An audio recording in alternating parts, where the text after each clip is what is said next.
ternyata biaya untuk memalsukan uang ini besar. Oke, sebenarnya besar. Besar. Tapi kenapa dilakukan? Besar.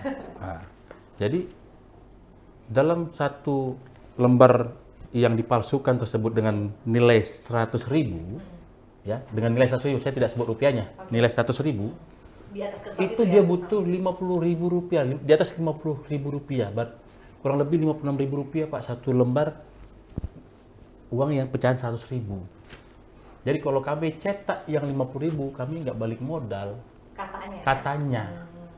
Nah, tapi yang lebih apa namanya, lebih dramatis lagi adalah orang yang menukarkan uang dengan nilai 1 bagi dengan 2, itu lebih bodoh lagi karena sebenarnya tidak ada nilainya. Iya, karena tidak ada nilainya sebenarnya.